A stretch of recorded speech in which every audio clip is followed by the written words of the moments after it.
Hey everybody, we're back with another tier list. This time we're going to be doing the legendary singer-songwriter Joni Mitchell. We're going to go through each of her studio albums from Song to a Seagull up to Shine, and I'll score each of them on this tier list, with S being the highest and D being the lowest. And as always, please let me know your thoughts, where you agree and disagree. And if I misspeak or say anything false at any point, please feel free to correct me in the comments.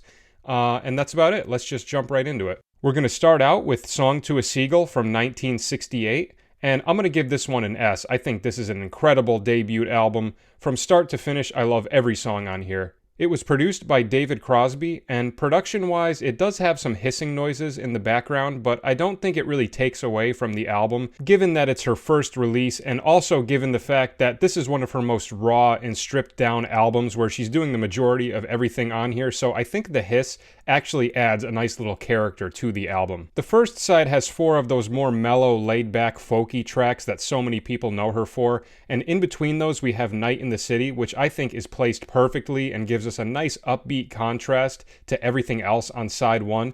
And then side 2 maintains more of that mellow vibe, but some of the tracks you do get slightly more experimental as well, which I like a lot, particularly with The Pirate of Penance and Song to a Seagull. Both songs have some really unique chord progressions going on, and I think the vocal work in Pirate of Penance is particularly unique with those really fast staccato vocal lines. Very cool sound. The album concludes with Cactus Tree, which is one of my all-time favorite Joni Mitchell songs. It's so beautiful, and I can't think of a better conclusion to her first album. Just an absolute masterpiece of a song, and an amazing first piece of work to put out there. So we're starting out very strong with an S. Next we go to Clouds, and I'm also going to give this one an S, another amazing album. The production does improve a bit on this one as well. Amazing selection of songs, and again, very nice contrast throughout side 1, opening on a very somber, mellow vibe with Tin Angel, and then picking things up a bit with Chelsea Morning, which is a beautiful upbeat track that almost gives me hints of what's to come on Blue. And then it's followed by 2 more mellow tracks, and then the side concludes with Roses Blue, which is another great example of a more experimental song in terms of the chords and the vocal melody. A lot of interesting stuff going on, and a song that's a great showcase of Joni's amazing guitar playing. Side 2 is amazing as well, another handful of incredible tracks. I particularly love Songs to Aging Children. It's very calm, but it also has some very cool vocal work, with the combination of the regular vocals harmonizing with the falsetto on top creates this very cool effect. And then we also have the first a cappella song with fiddle in the drum. Very cool contrast to add to the second side. And then just like the first album, we end with an absolutely beautiful song titled Both Sides Now. A lot of people regard that as one of her all-time greatest songs, and another favorite of mine as well. So again, a perfect song to conclude the album with, and just another great album, a great addition of a couple of new sounds that we haven't heard on the previous release. And that's it. So this is another one. It gets an easy S. Now we continue with Ladies of the Canyon, and for me, this is another one. It's just an easy S. Absolutely incredible album, packed with so many great songs. And this one has a nice blend of guitar-centered and piano-centered songs, which gives the tracks some really nice contrast from one another, and it's another cool new addition to the arsenal of sounds that Joni is continuing to experiment with. We're also getting the addition of some new instruments on here too, which is really cool. Like we have the cello on For Free and Rainy Night House. We have clarinet on For Free. We have flute and baritone sax on Conversation, and we have some percussion as well on Conversation, The Priest, and Big Yellow Taxi. And you also have the addition of a choir on the final track, The Circle Game. So you're starting to see the experimentation with these other instruments start to creep into her music more and more, and oftentimes it's in a very sparse way for a very brief section of the song, but it's still there. And I pretty much love every song on here, but my 2 favorites are Conversation and The Circle Game. Conversation is just an amazing track with beautiful vocal melodies, and then The Circle Game is such a powerful, heartwarming song to conclude the album with, especially with all of those layered vocals coming in with the choir. It just gives me chills. It's so amazing. So another incredible album, another one that gets an easy S. Next we have Blue, which is often regarded as her best album of all time, and for me it's not my number 1, but it definitely makes the top 3, so not surprising, this one is also going to get an S. The beginning of this video, as you can see, is going to be pretty uneventful because all of the early stuff is just so good, but I promise it will get juicier pretty soon. Just wait for it. But every time I listen to this album, I'm in shock at how many good songs there are back to back. Every single song is just a masterpiece. And you're getting the addition of the Appalachian dulcimer as well, which adds a very cool, distinct sound. It's a really nice alternative to the acoustic guitar, and you can hear it on the majority of the songs on this album. It's very distinct in the opening track, All I Want. But to me, that instrument is a key part of the sound to this album, and I love how it was incorporated. It's very distinct and very unique, and similar to the previous album, you're getting a nice blend of piano-centered, guitar-centered, and now dulcimer-centered tracks as well. So great, mix of the three instruments. And I don't think I need to say much more because I think most people are in agreement as to how great this album is. But my favorite tracks on here are probably All I Want and California. But yeah, incredible album and one of the best albums from the 70s in my opinion. So another one gets an easy S. Okay, now we have For the Roses, and I'm also going to give this one an S. I've always loved this album, and I feel like this one is sort of the unsung hero of the early Joni Mitchell records because it's the follow-up to Blue, and it's before Court and Spark, so I feel like it's sort of overshadowed by those two albums, but I think this one is definitely up there with both of them. It's in a similar vein to the previous releases with the more mellow acoustic tracks alternating with some piano tracks, but we're also getting the addition of some new instruments as well with the harmonica from Graham Nash on You Turn Me On, I'm a Radio. And we also have a string section on Judgment of the Moon and Stars, and I believe this has the first track of hers to feature a full drum set with Blonde in the Bleachers. I could be wrong on that. There might have been drums on Blue, but it's always sounded more like percussion to me. So if that's incorrect, please let me know in the comments. But the drum sound gives us like a precursor to Court and Spark. So, she's continuing to put out beautiful quality tracks while still experimenting with the instrumentation and stretching her sound out a little bit more. My two favorites on here are Cold Blue Steel and Sweet Fire and You Turn Me On, I'm a Radio. So amazing album and a great follow-up to Blue. So another one that's going to get an S. After that, we have Court and Spark. And not surprising, this one is also going to get an S. This album is incredible, and I would say it marks the first significant shift in Joni's songwriting style. Now you're getting more of a fusion of the folk rock and the jazz elements combined with the addition of a full band as well. So you're hearing a side of Joni that we've gotten little glimpses of on the previous albums, but we haven't heard it fully explored until we get to this album. And as a guitar player, I love the addition of Larry Carlton. His guitar playing is one of my favorite parts of this album. And similar to the previous albums, it still has a nice blend between the piano and the guitar-centered songs. The piano songs tend to be the more mellow, folky tracks, while the guitar songs are more upbeat and rocking. And the album concludes with Twisted, which is a jazz blues with Chuck Finley taking an amazing trumpet solo and Joni singing this beautiful melody over it. Very cool way to conclude the album, and you're hearing another new side of Joni's musical influences, which I love. The only song I'm not crazy about on here is Raised on Robbery, and I've seen a lot of other people echo that sentiment. It seems to take the most extreme detour from everything else on the album, but to me, this track doesn't make or break the album for me. It's still an S. My favorite track on here is probably Down to You. Just such beautiful piano work, and I love the vocal melody, and it takes some really interesting turns halfway through. To me, this is kind of the track that makes the whole album. I think it's placed perfectly, and it provides a nice breather in between all of the full band tracks. So I love this album, and I love how it sets the stage for the next few albums that we're about to get. So another one that's an easy S. Next we have The Hissing of Summer Lawns, and I'm definitely going to give this one an S. At this point, this album has the biggest stylistic change, and I know a lot of Joni fans don't like the turn that her mid to late 70s albums takes, but I've always been a huge fan of it. It's in that same jazz rock vein as Court and Spark, but I would say it's a continued evolution from where she left off. It has amazing production on Joni's part, and it has one amazing song after the other.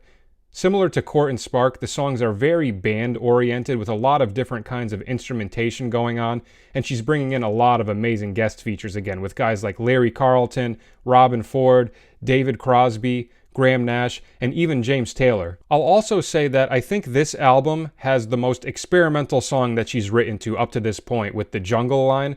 It has this amazing percussion section from the Royal Drummers of Burundi with these really unique sounds happening over the song. I'm not even sure what the instrumentation is, but it's very interesting because the guitar and vocal part on their own sound like a traditional Joni Mitchell folk rock kind of song, but the percussion and the instrumentation give it such a dark, mysterious twist.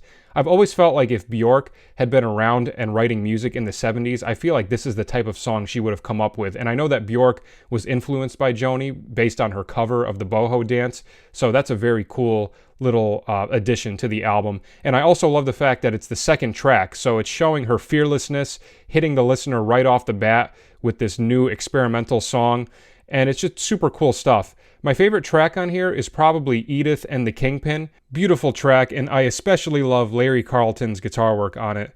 But yeah, another incredible album, another one that's an easy S. Alright, now we have Hejira, and this one gets an S, and this is my favorite Joni Mitchell album. I think it's an absolute masterpiece. Again, we have the continuation of the more jazzy side of Joni, and we have some incredible guest features as well, with Larry Carlton returning, Neil Young doing harmonica, Victor Feldman returning, this time doing vibraphone on Amelia, and Jaco Pastorius doing fretless bass on 4 tracks. The addition of Jaco is probably what makes this my favorite album of hers. It just adds such a perfect, distinct touch to this album. The opening track, Coyote, is just filled with beautiful bass work and really tasteful harmonics, and it just sets the tone for the album so nicely, and Joni's guitar work and vocal work is so pretty on it, and from that point on, I just love every single track. I don't think there's a dull moment, and I think the mood from track to track is paced very well, and the production is top-notch. The instrumentation is very tasteful, and this album has some of my favorite guitar work of Joni Mitchell as well, particularly in songs like Amelia, and it has a lot of awesome alternate tunings that allow her to get these beautiful, lush chord voicings. And similar to what I've said about most of her other albums, I think Refugee of the Roads, the final track, just concludes the album perfectly. So, amazing album, I can't say enough good things about it, and another one that's an easy S. Okay, now we're going to continue with Don Juan's Reckless Daughter, and we have finally broken the streak. I'm going to give this one a B. I've always been torn about this album. I think it's good, but it's not amazing, in my opinion. I've listened to it a good amount of times, and I've really given it a chance, but it just doesn't do it for me as much as the previous albums. It hasn't grown on me yet. It's by far the most experimental and loose album of her discography, and there are definitely aspects of it that I really like, such as the continued feature of Jaco Pastorius and Larry Carlton, and the new features of Wayne Shorter and Chaka Khan, and the large addition of Latin percussionists is really cool as well. But I think my main critique of the album is that I find that when I'm listening to it, it's hard for me to get a lot of momentum going. There will be, like a track here and there that I really like, but then it's followed by some underwhelming tracks or tracks that are, very experimental, which isn't necessarily a bad thing. But for me personally, it doesn't really, keep me excited and engaged as much as the previous albums do. I will say, though, that I do like the second half more than the first half. My favorites on here are the title track and Off Night Backstreet. So definitely not a bad album, but in comparison to everything else up to this point, this one would definitely be my least favorite so far. So this is the first one to break the S streak, and we're going to give this one a B. Alright, now we get to the 1979 album Mingus, and this might surprise some people, but I'm actually going to give this one an S. I know a lot of Joni fans aren't crazy about this one, but as a jazz musician, this one has always been near and dear to my heart. This album is a project with jazz bassist Charles Mingus, recorded only months before he passed away, which resulted in it being his last project that he ever worked on, and it culminates into this beautiful tribute and celebration of his work. We have an absolutely insane lineup with Jaco returning on bass, Wayne Shorter on sax, Herbie Hancock on electric piano, Peter Erskine on drums, Don Elias on congas, and Emil Richards on percussion. So basically the heavyweight jazz and fusion and Latin guys of that time. The album was a handful of great experimental fusion originals written by Joni, as well as some tracks that Mingus wrote the music for and Joni wrote lyrics to, and it also has some short clips in between songs of different recordings of Joni and Mingus together, which adds a very nice emotional touch to the album, in my opinion. I particularly love how the album concludes as well, with Goodbye Pork Pie Hat, arguably Mingus's most famous song, and a perfect conclusion to this beautiful tribute. So, always loved this album, always thought it was great, and a pleasant surprise for any hardcore fan of jazz. So this one gets an S. Next we have Wild Things Run Fast from 1982, Joni's first release on Geffen Records, and I'm going to give this one a B. I don't mind this album. I know a lot of people aren't crazy about her 80s work, but I do think that this album is a lot better than some people give her credit for. Again, we have some top-notch features such as Steve Lukather, Larry Carlton, Wayne Shorter, Vinnie Colaiuta, and James Taylor, and naturally the sound and the production is going to shift a bit once we get into the 80s, but this album, it does take more of a pop route, but I don't think the production is too over the top and too overly produced.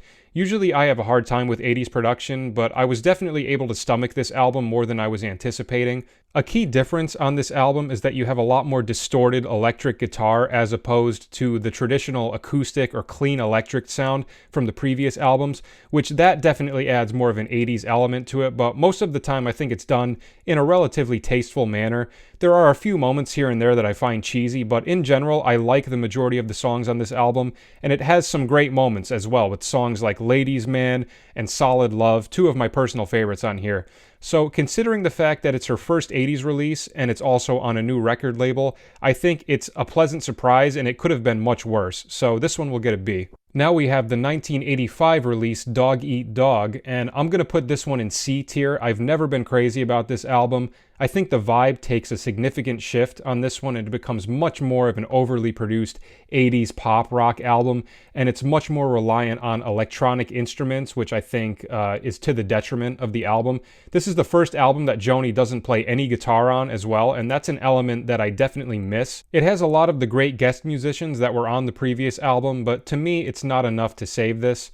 There are a couple tracks that I do like, such as Fiction, Dog Eat Dog, and Ethiopia, which is my favorite song on here, but other than that, I don't really care for any of the other tracks. They're all kind of just skip over tracks for me. So I've never, really been crazy about this album. It's nothing special compared to everything else that we've heard so far. So this will be the first one to get a C.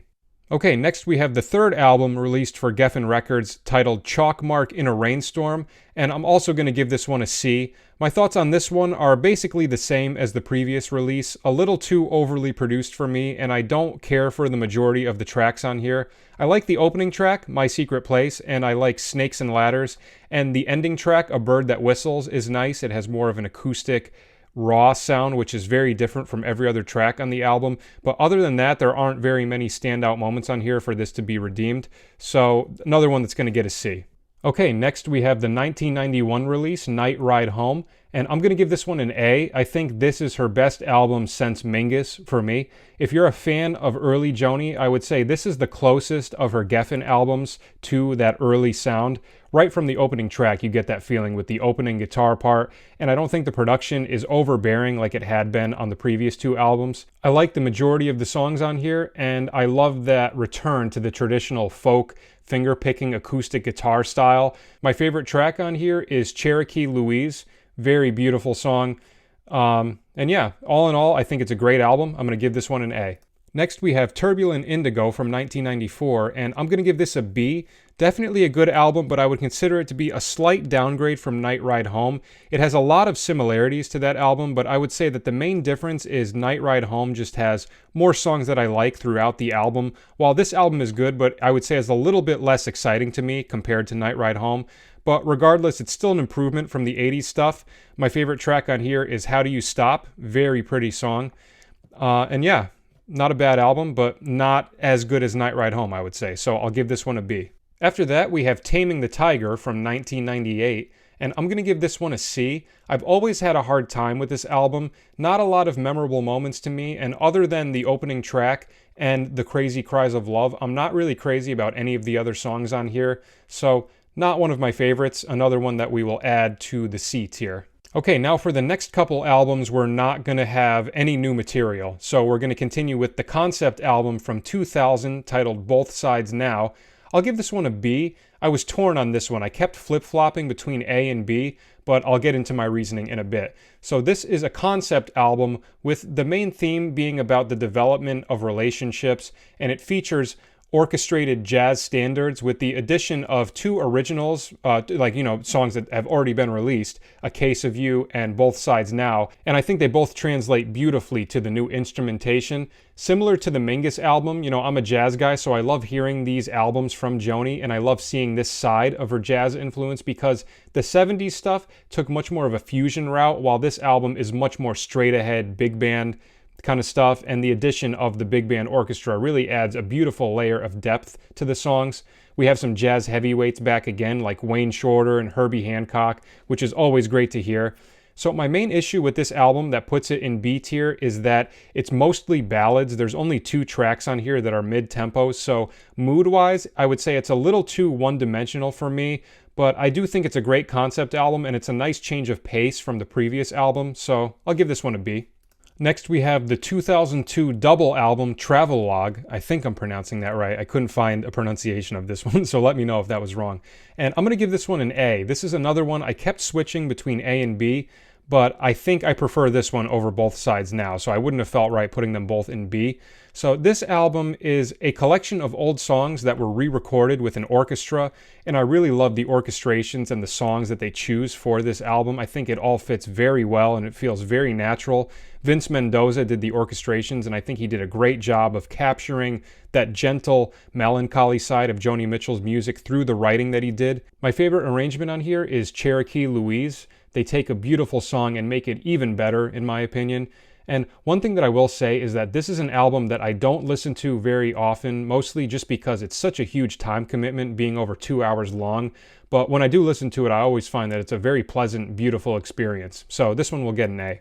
Okay, and now we conclude with her final album from 2007, titled Shine. And I'm going to give this one an A. I thought this album was a very pleasant surprise. It's her first album of new songs since Taming the Tiger, and I really love almost all of this album. I love the addition of Brian Blade on drums, another just incredible jazz musician that Joni got for this album, who is also one of my favorite drummers.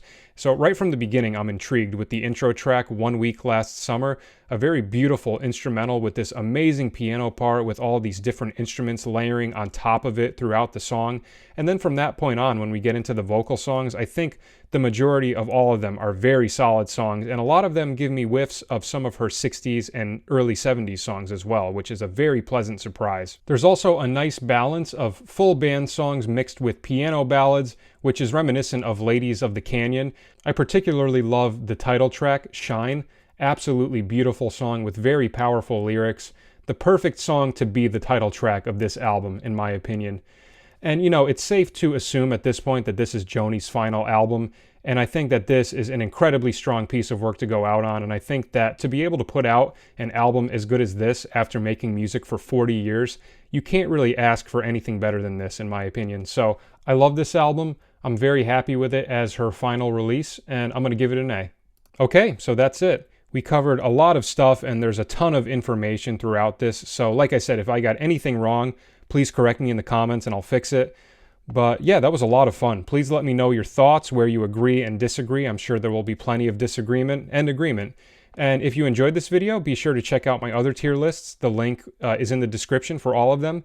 And that's about it. So thank you very much for watching. I hope you enjoyed it. I really enjoyed making this, and I will see you guys at the next tier list. Take care.